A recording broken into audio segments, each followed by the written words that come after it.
Estou chocado que nunca vi isso aqui sendo falado em X, nem em qualquer lugar online, mas existem umas ruínas bem fora de lugar em Montana. A área era protegida pelos militares caminhões pretos, que falavam que era um lugar de mísseis, mas na realidade todos os moradores sabem o que tem lá. Eu vou fazer um green text para contar minha experiência, da vez que fui fazer uma trilha e não encontrei nenhum G-Man. Tenho 14 anos, morando em Billings, com os avós morando em Yaak, em Montana.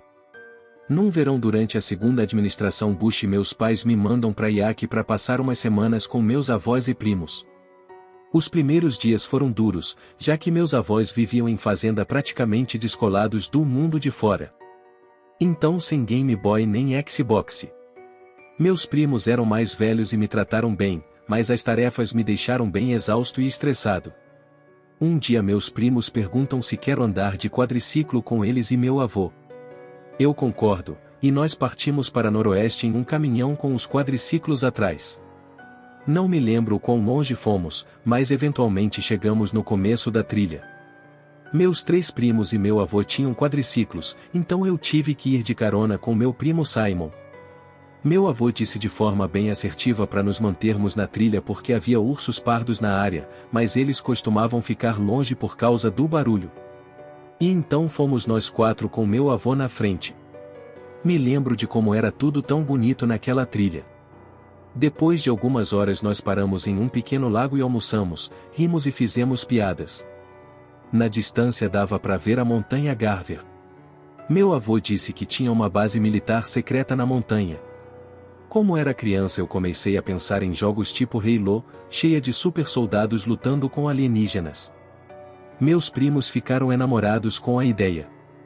Mas meu avô avisou sobre helicópteros pretos e vans que prendiam as pessoas que chegassem perto demais. Meus primos concordaram em não ir naquela direção. Mas eu sabia que eles estavam mentindo. Arrumamos as coisas e voltamos, com meu avô na frente. Por volta de 1 hora depois eu percebo que meus primos não estão seguindo o vovô, e estão indo para a montanha. Eu grito pro Simon, perguntando se era uma boa ideia. Ele me garante que era uma ótima.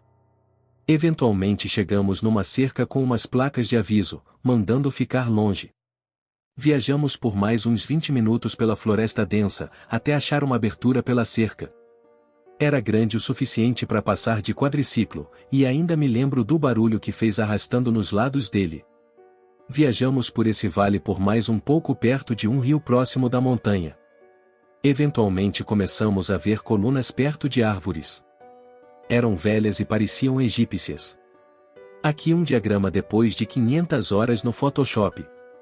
Nós estacionamos e começamos a andar, dando uma olhada em volta, e percebemos que passamos por uma enorme construção em ruínas. Começamos a explorar.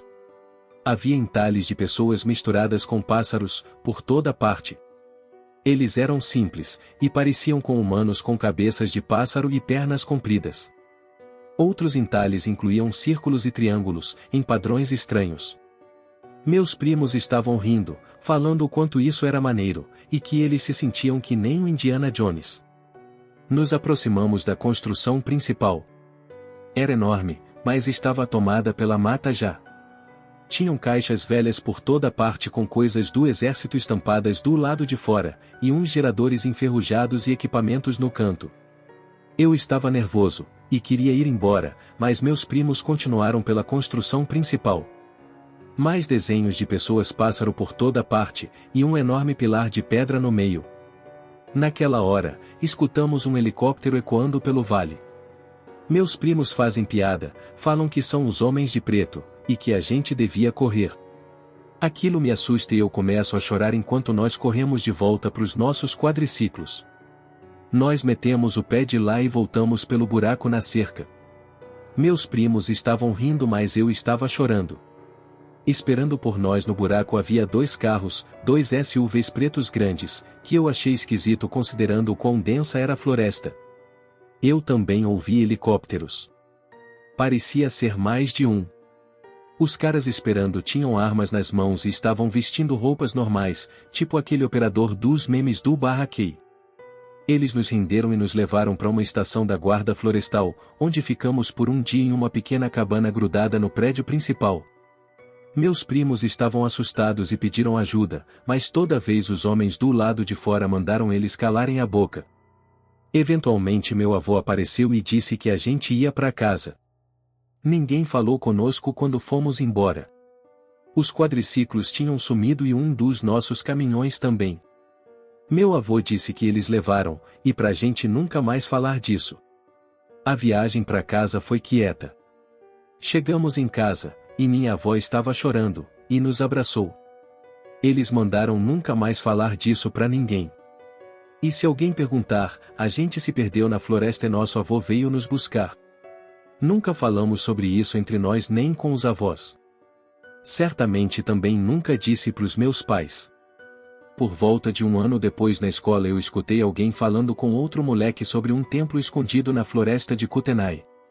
Eu perguntei para ele sobre isso, e ele recontou a história de como o pai e o avô dele acharam o mesmo lugar enquanto caçavam em um inverno. O moleque descreveu as coisas perfeitamente. Com medo dos caras do governo, eu disse para ele nunca falar sobre isso. Até hoje discutir isso me deixa meio perturbado. Não tenho certeza se alguém mais já esteve lá. Eu tentei usar o Google Earth e outros serviços para tentar achar, mas não tive sorte. Não tenho certeza se as árvores cobrem tudo ou se o governo edita coisas desse tipo. Analogamente, procurar online não dá em nada. Nunca vou esquecer os desenhos dos homens-pássaro e todas as formas estranhas entalhadas nas pedras. Você se lembra qual era a área geral? Quero ver se o Google Maps censurou ou não. Perto da montanha Garver eu acho, e de um rio pequeno. Eu procurei por toda parte como eu disse, e nunca consigo encontrar.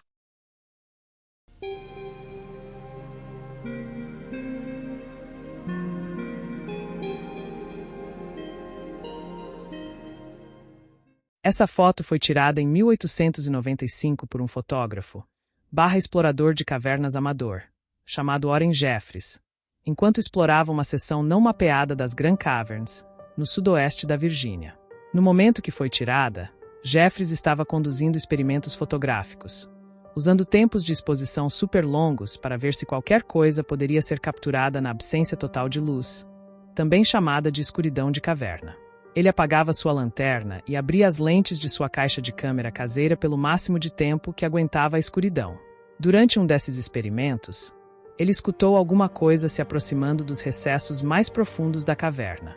Assustado, Jeffries abandonou o experimento e acionou um de seus flashes Blitz List que usava para fotos tradicionais abaixo da terra. De acordo com o relato que deu mais tarde para um jornal local, Jeffries viu 3 criaturas humanoides, observando das sombras, e correu para outra direção, sem parar até sair. Vários dias depois ele retornou com outros 3 homens para recuperar sua câmera. Essa era a imagem que estava no filme.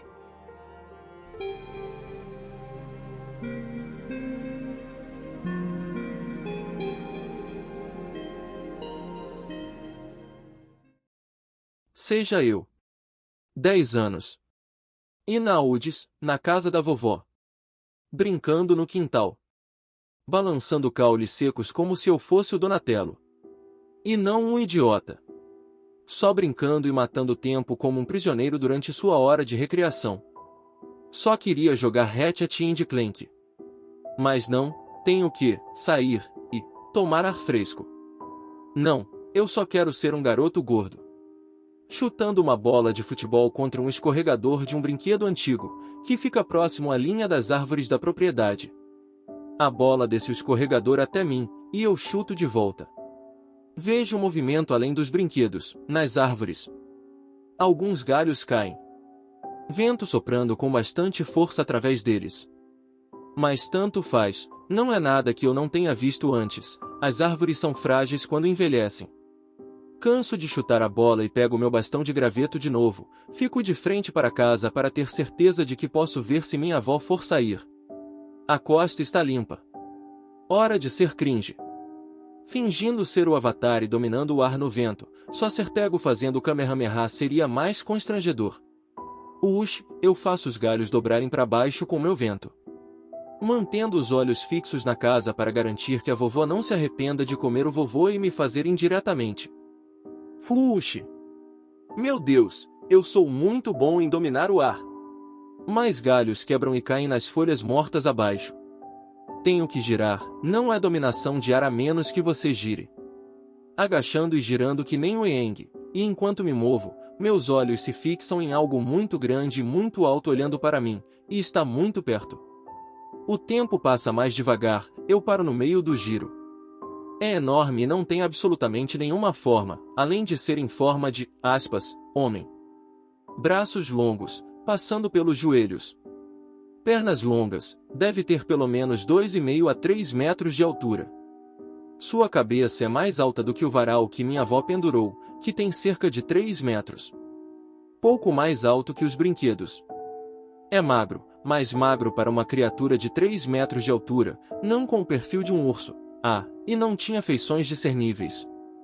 Está se mexendo que nem no GIF, só que mais lento. Ele meio que move a cabeça atrás da árvore, mas como uma preguiça faria.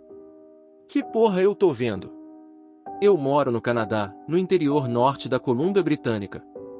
Eu conheço a vida selvagem e o que há por aqui, não há nenhuma criatura de sombra de que eu já tenha ouvido falar. Estou olhando para algo tão estranho que sinto que nem consigo compreender. Pensar nisso até agora me dá uma dor de cabeça do cacete, só de pensar nisso dá e isso realmente me assusta pra caramba. Como se pensar nisso me lembrasse daquilo de alguma forma. Que bom que tenho colegas de quarto. Sinto mais ansiedade por ser visto sendo cringe por um maldito deus antigo do que qualquer coisa, mas agora o medo está aparecendo. Porque ele está apenas olhando para mim, parece que se escondendo. Lembrei das aulas na escola. Predadores têm olhos voltados para frente. E vejo pontos de luz brilhando para mim no meio do preto que compõe a cabeça. Tá 100% sem erro olhando diretamente para mim. Parece que estou congelado no tempo, não ousando me mover. Caramba, me sinto um cervo na frente dos faróis. Cervos nos faróis? Merda, sou um cervo olhando para os faróis. Sai dessa, virei e corri para casa, que fica a cerca de 15 metros da varanda da frente e a coisa estava a cerca de 9 metros de distância. Eu sei que provavelmente não conseguirei no segundo que tomar a decisão de correr. Não olhei para trás, apenas corri mais forte. Corro o máximo que posso, sem tempo para respirar, posso respirar quando entrar, se entrar. O tempo desacelera de novo quando chego perto da porta. Não consigo ouvir nada atrás de mim, não consigo ouvir nada, todo o som desapareceu. Estender a mão para a porta parece que vai levar anos, estou passando por melaço e enquanto agarro a porta estou calculando o tempo que levaria para aquilo me alcançar na porta. Eu não vou conseguir. Não olhe. Não olhe ou você morre. É só entrar. Abrir a porta de tela, agarrar a maçaneta, jogar o ombro na porta o mais forte que puder. Preciso entrar. Minha mente está acelerada enquanto eu caio pela porta. Me ocorre que vou ter que me virar para fechar a porta. Ele vai entrar atrás de mim. Nem sei se ele me seguiu. Tudo fica simplesmente desligado. O universo inteiro é só eu e a porta. O medo toma conta de mim como uma onda e parece que o tempo está desacelerando ainda mais. Sinto cada batimento cardíaco se movendo pelo meu corpo. Tutum! Meu Deus, aquilo já me pegou? Tutum! Eu não vou conseguir, vou morrer. Por que não posso ir mais rápido? Só queria ir mais rápido. Tutum! Tudo está indo tão devagar porque estou morto. Tem que ser isso. É isso que acontece antes de você morrer. Essa é a única explicação. Tutum! Eu vou morrer quando eu me virar. Quando eu me virar ele vai estar lá. Tutum! Aquilo vai matar minha avó depois de me matar. Tutum! Eu finalmente me viro. Não tem nada. Tudo começa a voltar ao fluxo normal de velocidade. Perco toda a minha energia, sinto-me tão fraco que vou desmaiar. Uso toda a minha força para fechar a porta. Caí contra a porta. Não respirei desde que comecei a correr. Respiro fundo. Grito de horror. Grito tanto e tão alto que minha avó vem correndo presumindo que estou machucado. Ela fica confusa quando não me vê machucado, depois fica com raiva porque não estou dizendo nada, literalmente não consegui. Não consigo parar de gritar, da mesma forma que você não consegue controlar um ataque de risada, a gritaria e o medo eram tudo que eu conseguia fazer. Vovó deixa de ficar brava, agora fica com medo, tranca a porta. Vai até a porta dos fundos e a tranca. Depois de alguns minutos eu recupero o juízo. Qual é o seu problema? Você é maluco? Ela pergunta. Digo a ela que havia um homem alto me observando. Digo a ela que não era um homem. Não sei o que vi. O que é engraçado é que eu também vi essa coisa quando tinha 7 anos, alguns anos antes. Quando me lembrei disso quando criança, alguns dias depois de vê-lo novamente, fiquei me cagando. Eu nunca mais entro na floresta sozinho. Juro por Deus que é verdade, tudo isso.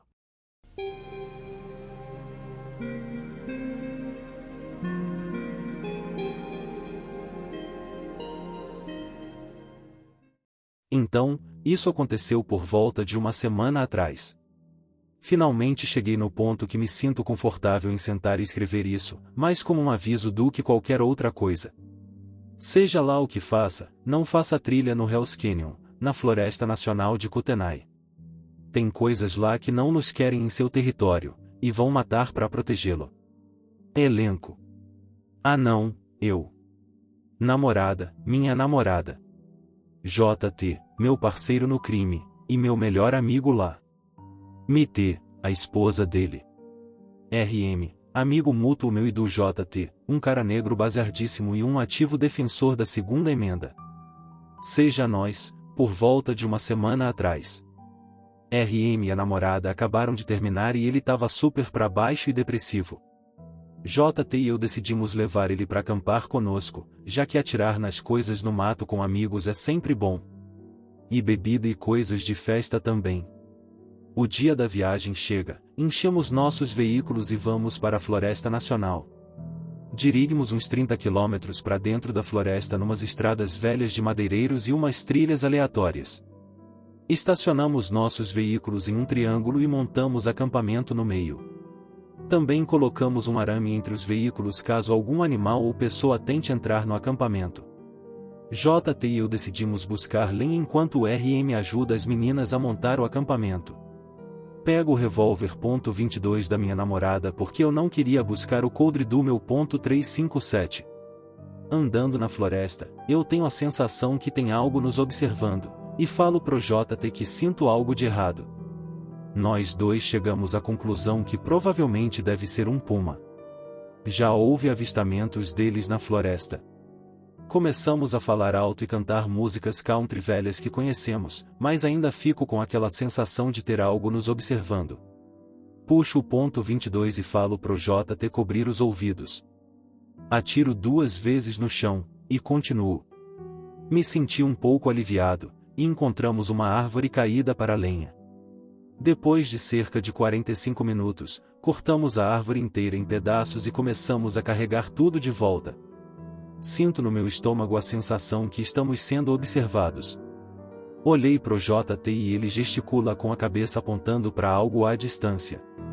Uma forma negra mergulha no mato. Porra, que ótimo, é um urso. Eu falo pro JT. Começamos a correr de volta para o acampamento, pois nenhum de nós queria lidar com um urso com apenas um revólver .22 e uma Glock 19. De volta no acampamento encontramos RM, minha namorada, e MT, montando o acampamento e acendendo uma pequena fogueira com galhos e outras coisas. Contamos a eles sobre o urso e começamos a guardar a comida no acampamento por segurança. Toda a comida agora está no centro do acampamento atrás de arames e veículos. Por volta das 10 da noite, todos os pensamentos sobre o urso estão fora de nossas mentes, e decidimos abrir algumas cervejas que trouxemos. Começamos a contar histórias enquanto bebemos. RM e JT estão falando sobre histórias militares, eu estou falando sobre minhas travessuras de viagens internacionais, e minha namorada conta sobre como era crescer num lugar dominado pelo cartel perto da fronteira.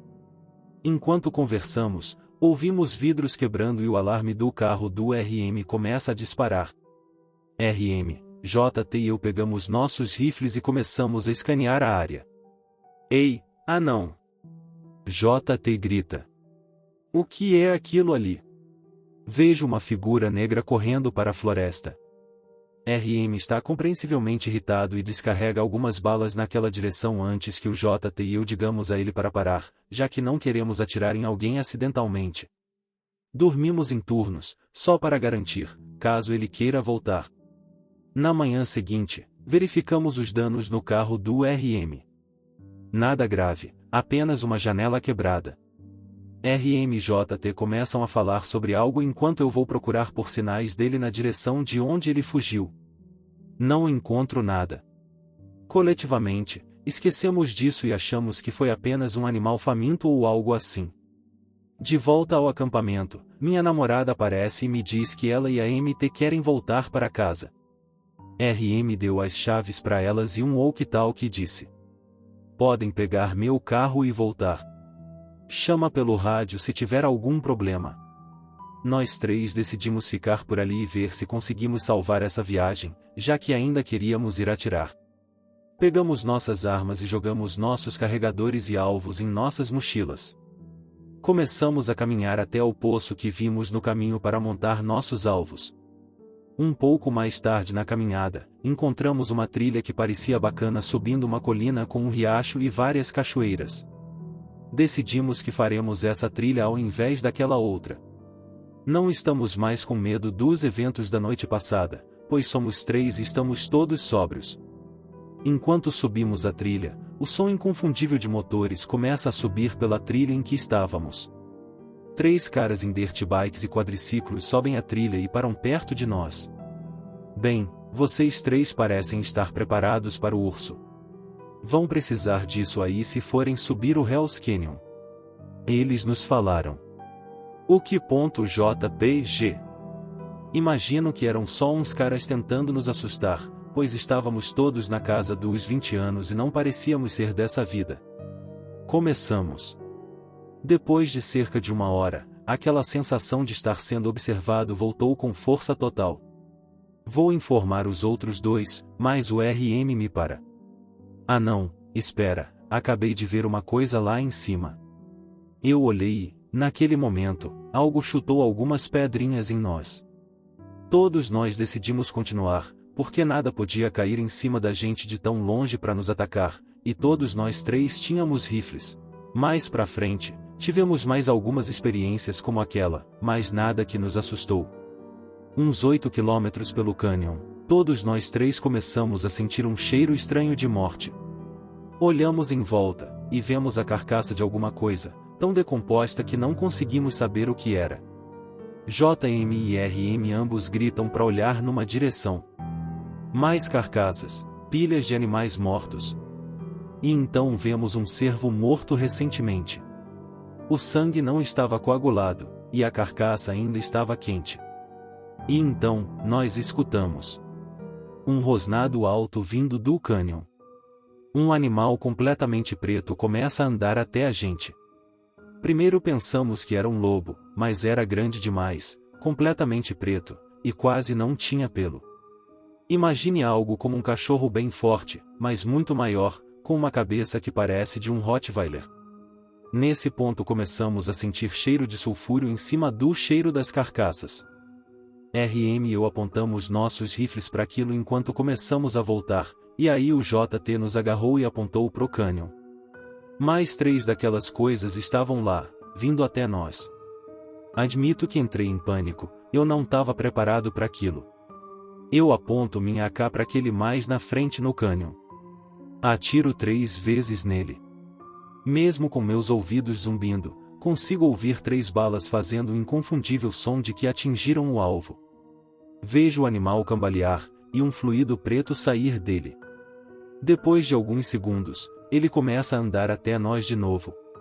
Enquanto isso estava acontecendo, JT e RM escolheram seus alvos mais baixo na colina e meteram bala. A mesma coisa. Eles pareciam atordoados, mas continuaram vindo. O cheiro de sulfúrio piora. Vejo mais daquelas coisas saindo do que devia ser um ninho, atrás de umas árvores caídas. Coletivamente decidimos meter o pé de lá. De tempos em tempos nos viramos e atiramos algumas balas neles. Tão eficaz quanto da primeira vez que tentamos.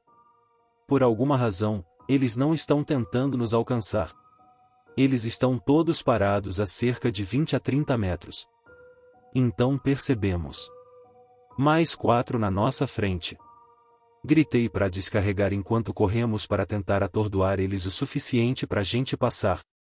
Na verdade, conseguimos explodir a perna de um, mas ele ainda tentou mancar. Os que estão atrás de nós começam a diminuir rapidamente a distância. Então ouvimos motores. Nossos tiros atraíram alguns caras do serviço florestal que estavam por perto limpando algumas árvores caídas que estavam bloqueando as estradas lá fora. Eles veem o que está acontecendo e gritam para a gente subir nos quadricilos. Nós saímos pelo cânion até a estrada. Dizemos onde estacionamos e eles nos dão uma carona até lá. De volta ao acampamento, perguntamos a eles o que diabos eram aquelas coisas. Os caras do serviço florestal não têm ideia. Eles presumiram que eram lobos e simplesmente os ignoravam. Dizemos a eles que não eram lobos de jeito nenhum e perguntamos quantas vezes eles os viram. Disseram que estavam lá desde que a maioria dos veteranos conseguiam se lembrar. Nunca incomodaram ninguém. Agradecemos aos caras do serviço florestal, passamos algumas cervejas para eles e jogamos nossas coisas rapidamente nos veículos. Saímos de lá e voltamos para a casa do JT. Ao encontrar as meninas, perguntamos se estávamos brincando com os walkie-talkies. Dizemos que não, e perguntamos por quê. Aparentemente enquanto eles estavam voltando de carro, ouviram vozes cantando versões muito distorcidas das músicas country que eu e o JT cantamos enquanto pegamos lenha. Todos nós concordamos em nunca mais acampar lá. Sinceramente, acho que ficamos cara a cara com Hellhounds, cães do inferno, mas não tenho ideia se é esse o caso. Eu sei que, o que quer que sejam, eles não morreram apesar de todas as balas que jogamos neles. Eles também pareciam muito inteligentes, musculosos e altos para serem lobos.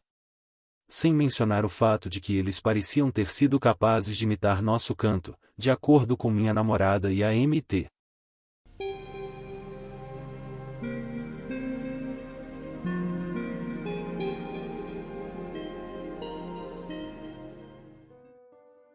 Green Texts. Sinta-se à vontade para postar o seu próprio, mas tenho um para vocês. Queria ouvir suas opiniões sobre isso. Seja eu. 14 na época. Bem em forma na época porque fiz cross country no ensino médio, mas nada de especial. Em uma caminhada de escoteiros. Descendo até o fundo do Grand Canyon e passando alguns dias na reserva de Havasu. O grupo se divide naturalmente entre os caras lentos e os caras rápidos. Normalmente eu estaria com os caras rápidos, mas meu amigo é gordo, então eu fico com ele no grupo lento. Sou meio que um nerd quando o assunto é pedra, então gosto de olhar as formações geológicas. Outro bônus do grupo lento é que posso ficar para trás um pouco para ver as coisas, e depois recuperar bem rápido. A maior parte da pedra está em camadas horizontais, mas vejo uma faixa que gira da horizontal para a vertical como um gráfico de menos o neperiano de menos x. Um pouco de escalada de penhascos nos estreitos, mas nada demais. Disse ao amigo gordo que vou alcançar eles depois, quero dar uma olhada em algumas pedras estranhas. Ele aceita meu autismo. Conforme chego perto da faixa posso ver que é andesito, o que é estranho porque rochas ígneas não fazem sentido no Grand Canyon. Super curioso agora. Gasto cerca de 30 minutos ou mais procurando um caminho até um local plano para poder olhar a faixa. Enquanto estou subindo um pequeno penhasco, tipo 4, 6 metros no máximo, vejo uma pequena flor crescendo em uma fenda. Florzinha super estranha, tem pétalas verdes. Nunca vi nada parecido. O autismo me obriga a cutucar. As pétalas estão sob tensão ou algo assim. Quando eu encosto é como tocar numa ratoeira, a coisa toda explode e solta muito pólen. Imediatamente sou atingido por um medo horrível. Eu me cago. Me mijo. Nem me importo, não tenho ideia de por que estou tão apavorado, mas é apenas essa reação imediata. Desço o suficiente para poder pular sem me machucar e começo a correr para alcançar os outros. Correndo de volta para o grupo. Estou em algum tipo de ciclo onde o medo só diminui se eu puder correr o mais rápido que consigo. Desacelerar faz com que ele volte. Sinto que não consigo parar de correr. Eu sei que isso está destruindo meu corpo, dói tanto continuar, e fico com uma espuma de saliva em volta da boca, mas é tão assustador desacelerar que eu continuo. O grupo lento me vê chegando até eles desesperado, eles estão tentando me perguntar o que está acontecendo, mas eu passo por eles muito rápido. Chego ao grupo rápido, eles estão tentando me perguntar por que estou correndo assim, mas não consigo diminuir o ritmo, é muito assustador. O mestre escoteiro, graças a Deus, é maior e mais forte que eu, e me agarra enquanto corro. Aparentemente eu lutei como um animal, fiquei tentando morder enquanto gritava que tinha que fugir antes que ele chegasse. Ele é um ex-lutador, então ele me deu uma chave de braço até eu desmaiar e então eles me amarraram. Eles enviaram um cara rápido de volta ao grupo lento para contar o que estava acontecendo, mas eles não sabiam o que fazer. É muito difícil me transportar quando estou lutando, e não tem sinal aqui. Se você tá ferrado, você tá super ferrado. A única opção é mandar alguém para a tribo lá embaixo e mandar levar você para fora. A decisão deles é enviar alguém para a tribo para conseguir um cavalo que possa me carregar, e então usar isso para me levar perto o bastante para algum lugar que os médicos possam vir. O chefe dos escoteiros faz com que eles fiquem de olho em mim enquanto ele desce para a tribo. Demora provavelmente 1 hora ou mais, mas o medo desaparece, e eu não tenho ideia do que diabos aconteceu. Eles nem estão bravos comigo, eles estão apenas perplexos com o que me assustou tanto e tudo que posso falar é sobre a pedra e a flor. Quando eles veem que eu não vou fugir de novo, eles me desamarram e me deixam lavar no rio e pegar uma muda de roupa. Eu definitivamente tenho Aspergers, mas nunca tive um momento que fiquei atacado com eles, eles estão acostumados comigo sendo apenas robótico, então é uma coisa muito estranha para eles.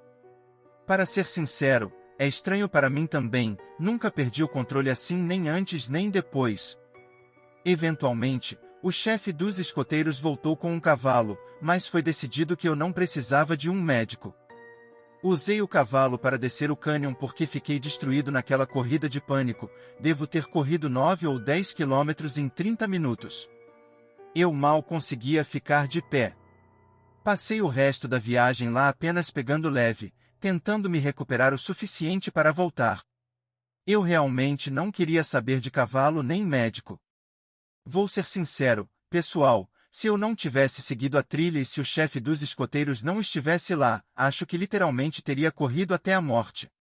Demorou muito para o medo passar quando eu estava basicamente preso, e mesmo assim, com a quantidade de corrida que fiz, fiquei basicamente aleijado pelos próximos 2 dias.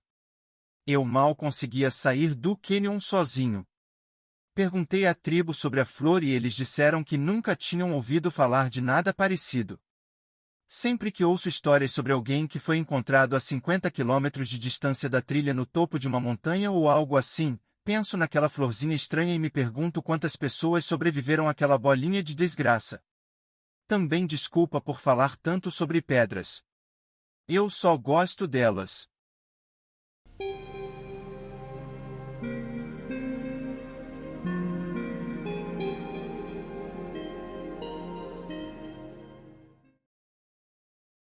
É difícil acreditar em algum momento que o Egito não fosse um inferno devastado pela guerra e que as pessoas pudessem viajar pelo deserto de camelo em expedições.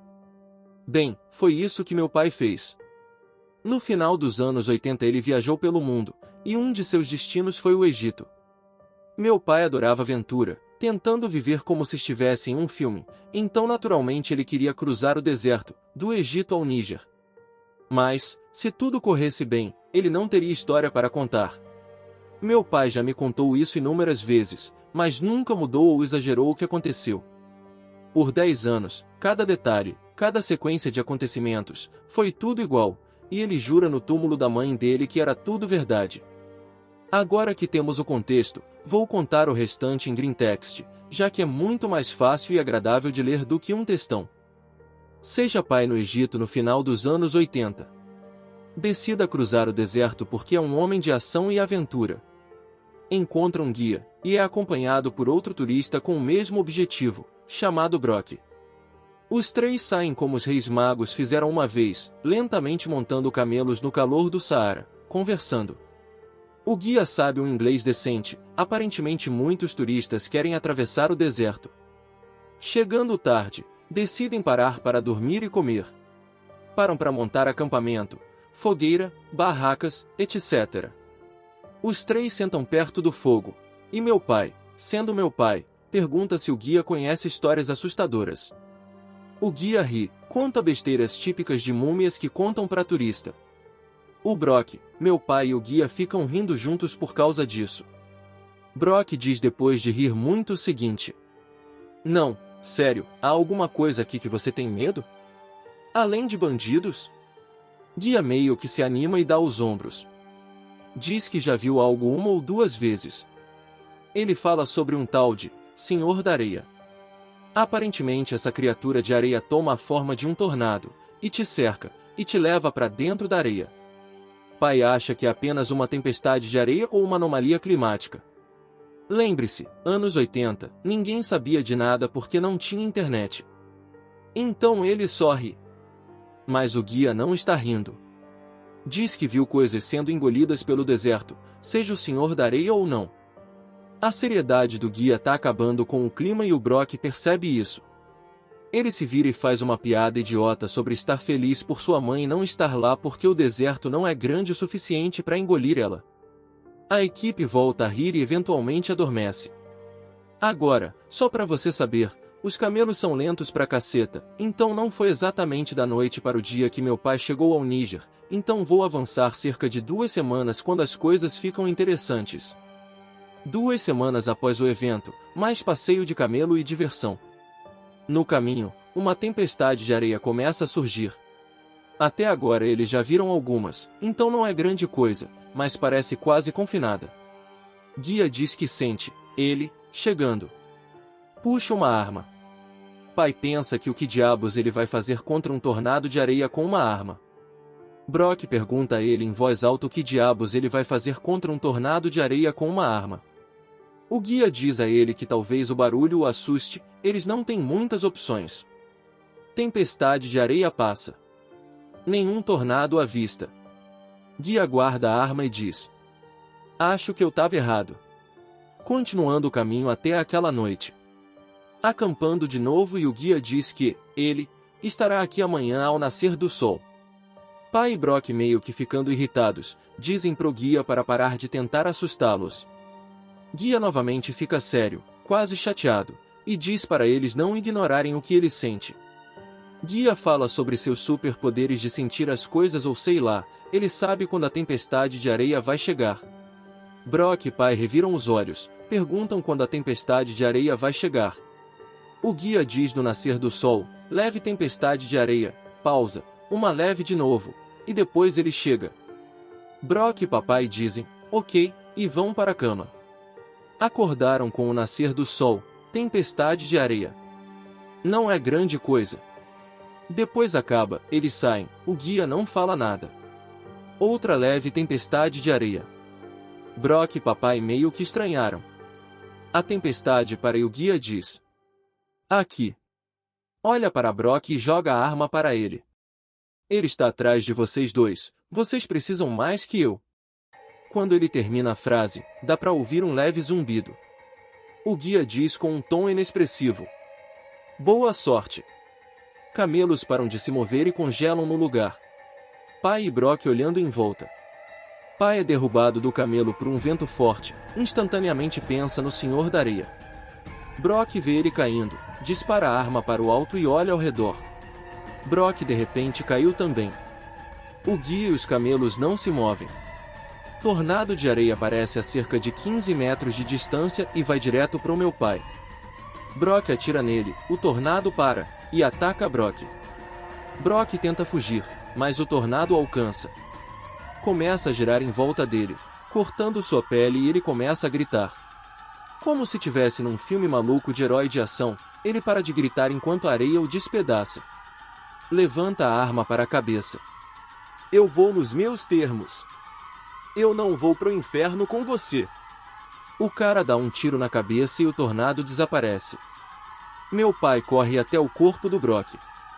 Claramente morto. Grita para o guia pedindo ajuda. O guia diz para ele subir no camelo antes que ele volte. Pai não sabe o que fazer, ele sabe que eles não podem levar o Brock com eles, ele é um peso morto e vai apodrecer. Nesse momento meu pai percebe que o guia não está brincando, monta em seu camelo e eles começam a se mover novamente. Pai fica olhando para trás e vendo o corpo do Brock, desejando poder ter feito mais. O guia percebe e conta para o meu pai a frase que ele diz ouvir toda vez que sonha com o Brock.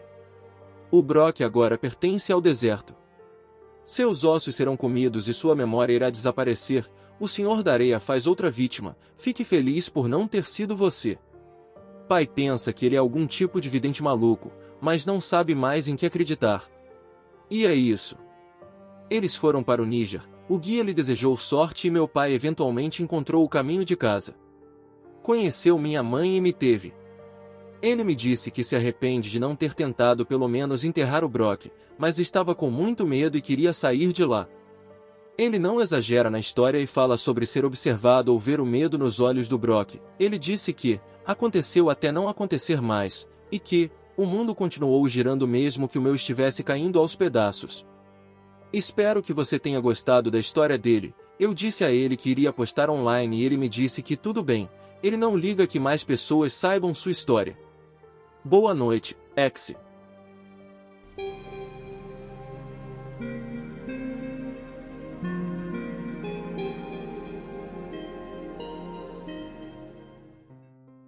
Acho que tem uma história que salvei do ano passado. Foi de um ex-fuzileiro naval real, tudo está escrito do ponto de vista dele. Venho frequentando o X há alguns meses, mas tenho vindo no forte em geral desde 2009. Servi na Marinha Real Britânica por 13 anos, servindo como fuzileiro naval real. A história que vou compartilhar com vocês foi vivida por mim e por meus colegas. Há vários detalhes da história que tive que deixar de fora devido a restrições legais, porque a maior parte ainda não está liberada ao público. Começa em junho de 2004. Acabei de ser avisado de que cumprirei um período de 2 semanas servindo no HMS Lancaster para tarefas de especialista no dia seguinte. Durante minha carreira fui treinado em técnicas especializadas de mergulho e fiz muitos treinamentos marítimos com os rapazes da SBS. Muitas das operações para as quais sou enviado envolvem algum tipo de mergulho ou pelo menos algum elemento aquático. Quando pressiono meu comandante para obter mais detalhes sobre o que farei naquela porcaria por 2 semanas, ele me diz para não perguntar e simplesmente ir, porque serei informado de tudo quando chegar lá. Então acabei pegando o HMS Unkstein em Portsmouth. Sou recebido por 2 caras da SBS, um dos quais eu conheço. Vamos chamá-los de Frank e Ed, sendo que o Frank é o que eu conheço. Ambos são caras grandes e podem cuidar de si mesmos sem problemas. Uma olhada já te diz que eles passaram por momentos difíceis. Nós arrumamos tudo e a fragata parte. Sentamos para jantar e pergunto se sabem alguma coisa sobre o que faremos, mas receberam as mesmas ordens que eu. Tudo o que sabem é que se trata de uma operação em algum lugar das águas do Reino Unido. A localização real não pode ser revelada, mas posso dizer que foi na costa da Escócia. Naquela noite, recebemos instruções de um oficial da inteligência naval. Vamos chamá-lo de Craig. Craig nos conta para onde estamos indo e o que faremos durante as 2 semanas, o que inclui reconhecimento subaquático de fundos marinhos / cavernas vulcanicamente ativas. Isso soa como mentira para nós 3 imediatamente. Não é preciso um mergulhador marinho especialista e 2 agentes antiterroristas marítimos para vasculhar algumas cavernas. Expressamos nossas preocupações, mas Craig insiste que é um estudo de rotina de terreno subaquático, possivelmente sismológica e vulcanicamente ativo. Não pressionamos o assunto, mas com certeza tem algo a mais nessa história. Chegamos ao local e colocamos todo o nosso equipamento de mergulho. Recebemos esses pequenos instrumentos que leem os níveis de CO2 na água. Devemos procurar pontos concentrados em um trecho do fundo do mar que fomos encarregados de verificar. Temos comunicações com a fragata e devemos manter contato constante. Descemos abaixo da superfície e descemos até o fundo do mar. Não é longe, cerca de 25 metros. Começamos uma varredura metódica no leito e comunicamos as leituras de CO2 ao Lancaster. Após cerca de 10 minutos, não encontramos nenhuma leitura que consideremos significativamente alta e o Lancaster nos direciona para uma parte diferente. O terreno desce um pouco, cerca de 30 a 35 metros abaixo da superfície. A luz é muito fraca e temos que usar esse equipamento amarrado nas nossas roupas de mergulho. Procuramos por alguns minutos antes de começarmos a ter uma sensação desconfortável, como se não deveríamos realmente estar ali. Eu paro e olho em volta, e Frank está olhando também, como se ele também estivesse sentindo algo errado. Conversamos um pouco, principalmente para nos acalmar. Ed continua a fazer leituras enquanto estamos nas nossas conversas. De repente, ele para no meio da leitura, mas mantém sua linha de comunicação aberta. Ele está claramente angustiado com alguma coisa. Nadamos até ele, perguntando se ele está bem. Chegamos até ele e congelamos. Meu corpo fica completo e imediatamente frio, como se alguém tivesse apertado um botão para desligar. Na frente de Ed está um cadáver apodrecido, inchado e desfigurado de um homem adulto. Ele foi amarrado ao fundo do mar e faltavam pedaços. Seu rosto está desfigurado, sua garganta está aberta, sua barriga está dilacerada e seus intestinos estão pendurados. Ele está completamente nu, e há um grande espinho martelado em seu pênis. Nós apenas ficamos ali, balançando para cima e para baixo no fundo do mar por cerca de 10 segundos, absorvendo aquilo. Frank move a mão para o aparelho sob sua roupa de mergulho e abre sua linha de comunicação com a fragata. Ele conta a eles o que encontramos. Não há uma resposta imediata e esperamos alguns segundos antes que Craig comece a falar. Ele nos diz para recuperar o corpo e trazê-lo de volta para a fragata, que é o que fazemos. Estávamos todos muito quietos naquela noite.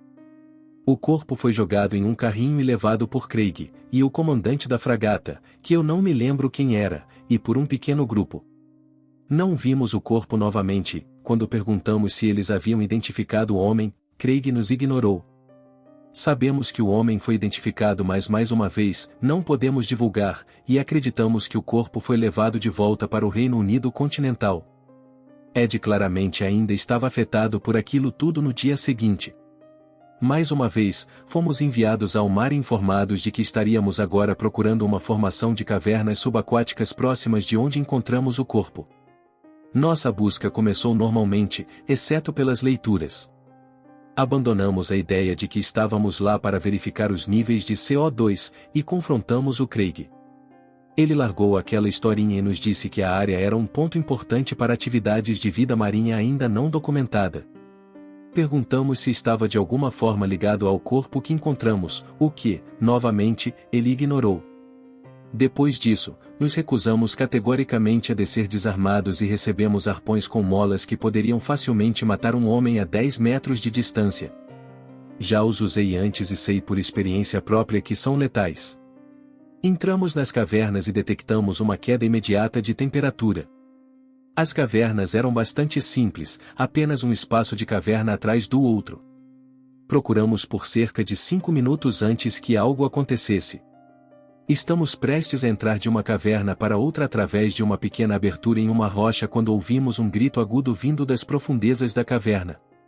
Por estar debaixo d'água, é abafado e soa como um gargarejo, mas ainda é claramente audível. Todos nós congelamos e olhamos uns para os outros. Paramos cerca de 1 minuto antes de ouvir novamente. Ele ecoa nas paredes da caverna, tornando difícil julgar de qual direção específica está vindo. Frank abre comunicações com o Lancaster e relata o que acabamos de ouvir. Craig volta a falar e pergunta se tivemos algum contato visual. Frank diz a ele que não e ele volta nos dizendo para explorar mais e encontrar evidências da criatura que fez o som.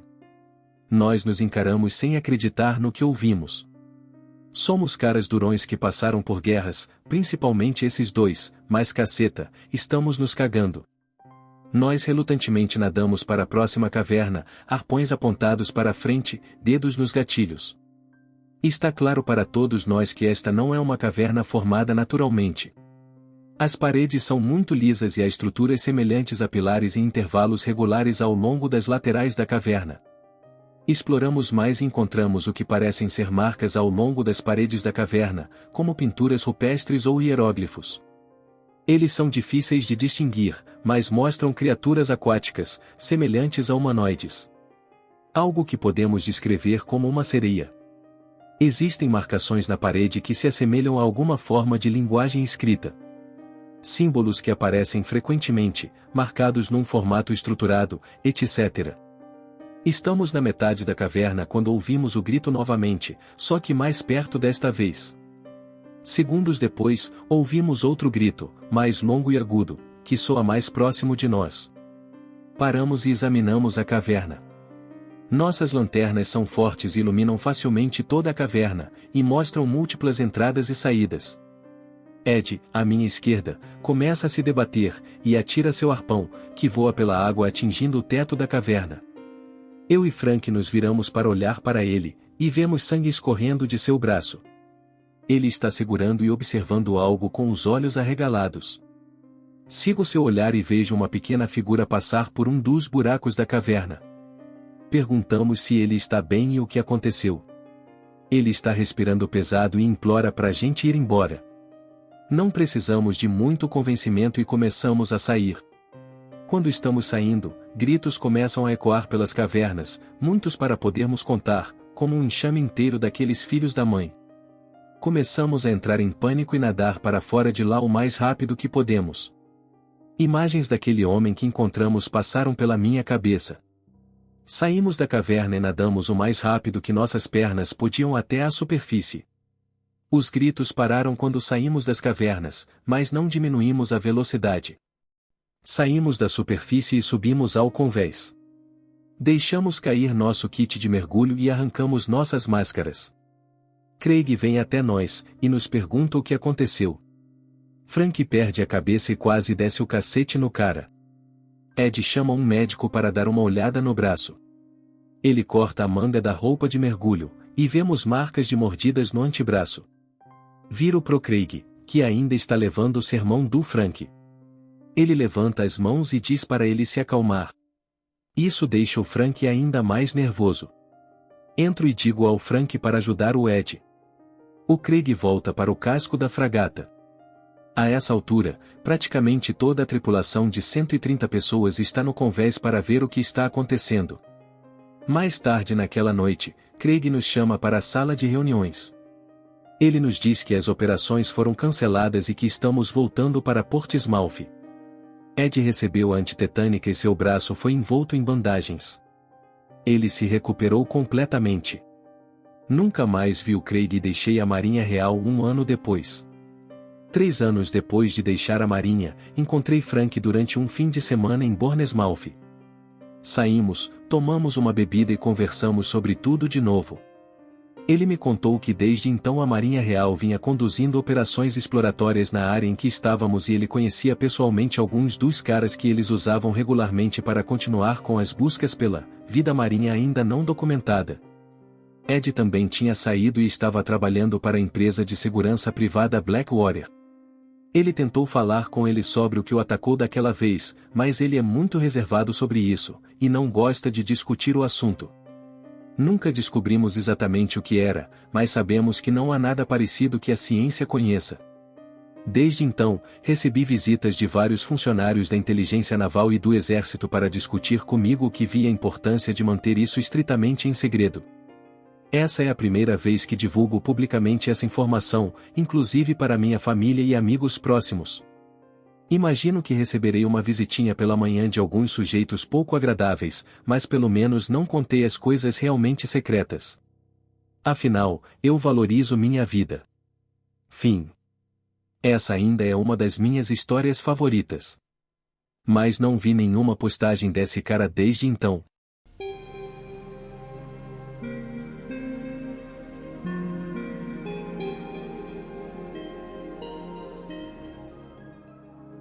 meu avô era o cara. Ele nasceu em Alberta no início dos anos 30, e criou os 3 irmãos numa reserva indígena desde os 9 anos. Os pais dele foram para a Colômbia Britânica com a única filha, prometendo voltar, mas nenhum dos garotos os viu de novo. No fim das contas ele aprendeu carpintaria e começou a trabalhar. Também lutava boxe sem luvas contra homens mais velhos para ganhar um dinheiro a mais. Ele aprendeu a rastrear e caçar, e sempre voltava para casa com algo para comer quando tinha pouco trabalho. Mas aos 14 anos, ele colocou o segundo irmão mais velho em comando da casa, e saiu da reserva em busca dos pais e de uma vida melhor. Essa foi a última vez que viu qualquer membro da família. Ele passou vários meses pelos trilhos, fazendo amizade com alguns dos viajantes e usando suas habilidades de luta para se defender de outros. Eventualmente ele chegou em Vancouver, o último lugar que teve notícia dos pais, e começou a trabalhar numa fábrica de celulose. Aos 17 ele conheceu minha avó, e os dois eventualmente se casaram, fazendo ele desistir de procurar a família. Ele comprou terra, e passou seu tempo livre construindo várias casas, que estão lá até hoje. Uma delas ficava num terreno que comprou junto da minha avó, que incluía uns acres de floresta. Nessa terra, meus avós criaram cavalos, cachorros e animais de fazenda para terem ovos e carne. Minha tia nasceu no começo dos anos 50, e minha mãe veio lá pro fim dessa década. Até onde eu sei, nada ruim ou estranho aconteceu até minha mãe achar um tabuleiro ou Ouija velho e brincar com ele sozinha. Mas eu não sei se isso tem a ver com os eventos que vieram depois. Minha mãe tinha uns 8 anos e estava andando de cavalo pela parte de floresta, quando o cavalo congelou no meio do caminho. Minha mãe tentou fazer ele andar, mas ele estava congelado de medo, e, do nada, ela sentiu um cheiro de lixo podre e carne. Ela puxou as rédeas e o cavalo instantaneamente se virou e correu para casa, quase derrubando ela várias vezes pelo caminho. Depois daquilo o cavalo nunca mais foi o mesmo. Se ela chegasse perto dele, ele tentava chutar. Se ela subisse, ele se jogava para trás, tentando esmagar ela.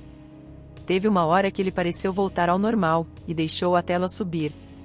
Mas assim que ela subiu, ele correu para a estrada e parou do nada, jogando ela para frente, onde ia passar um carro. Meu avô viu isso acontecer e colocou a escopeta na cabeça dele, mas o cavalo só continuou respirando forte, olhando direto para frente. Minha mãe quase foi atropelada, mas o carro viu o cavalo vindo e conseguiu desviar. Minha avó implorou para ele não atirar no cavalo. Ele finalmente decidiu deixar ele, quando viu que minha mãe não estava gravemente ferida. Aquele mesmo cavalo caiu em cima da próxima pessoa que subiu nele, e quebrou a clavícula dela, e o pai dessa pessoa fez o que meu avô devia ter feito na primeira vez. Depois daquilo animais começaram a desaparecer, e um dos cães de caça foi atacado por algo durante a noite. Ele sobreviveu, mas o coitado ficou gravemente ferido. Meu avô colocou algumas armadilhas e ficou no celeiro com uma escopeta e um rifle do lado, e dormiu lá por várias noites. Ele imaginou que deviam ser raposas, ou talvez coiotes ou lobos, ou até um urso desesperado, que é o que ele atribuiu ao cheiro na floresta. Ele também achava que era por isso que o cavalo ficou maluco. Mas nada aconteceu nesse tempo que ele dormiu lá, e eventualmente ele imaginou que o bicho deve ter morrido ou procurado presas mais fáceis. No dia seguinte que parou de dormir no celeiro, minha mãe estava perto da entrada da floresta brincando com o cachorro machucado, que estava se recuperando. Do nada, o cachorro começou a cheirar o ar, e se colocou entre a minha mãe e as árvores, rosnando e latindo. Meu avô escutou e saiu, e depois parou no meio do caminho. Ele pediu para minha avó que trouxesse o rifle, e assobiou para os cachorros. Minha avó veio, entregou a arma e perguntou o que estava acontecendo. Todos os cachorros começaram a agir que nem o primeiro. Meu avô apontou para o topo de uma das árvores, que parecia mais comprido e grosso do que os outros ao redor. Estava se movendo levemente. Tinha algo lá em cima. Quando meu avô contou a história depois, ele disse que seja lá o que era devia ter pelo menos 1,80 de altura, mas provavelmente era mais alto. Ele mirou e atirou, e nessa hora, viu um par de asas se abrindo. Seja lá o que era, estava os observando, mas ele foi mais rápido. Foi um tiro certeiro, direto no peito, com um rifle de alta potência, e ele começou a correr na hora, com os cachorros o seguindo, enquanto a coisa caía no chão. O som de galhos quebrando era inconfundível. Quando chegaram no lugar de impacto, ele apontou seu rifle de novo, e mandou os cães na frente. Mas todos eles pararam, e começaram a rodar, tentando encontrar o cheiro que parece ter desaparecido. Uma pilha de galhos quebrados estava lá, onde era o óbvio lugar da queda, mas além disso não tinha prova nenhuma do que aconteceu. Sem corpo, sem sangue, sem rastros. Aquilo desapareceu, ou voou para cima direto de onde veio. Ele procurou por dias pela floresta, mas nunca achou nenhum sinal do que era aquela coisa, e eles não a viram mais, nem tiveram problemas com os animais depois daquilo. Décadas depois, quando ele estava morrendo, ele ficava falando de como tinha visto algo. No seu delírio, ele chamou aquilo de alien, e disse que estava voltando para pegar ele. Eu nunca tinha visto aquele homem com medo de nada na vida, mas tinha pânico e medo real na voz dele. Algumas noites antes da morte dele, ele estava fraco demais para levantar sozinho por vários dias, mas minha avó acordou com o som de um tiro. Ela correu para fora, temendo o pior, e viu meu avô abaixando o rifle, encarando algo na distância. Ela pegou a arma dele, o ajudou a voltar para dentro. E foi isso. Eu não sei se alguma coisa realmente voltou para ele, ou se foi uma alucinação de uma memória antiga, mas gosto de pensar que ele morreu dando um último dedo do meio para aquela coisa que tentou atormentar a família dele todos aqueles anos atrás.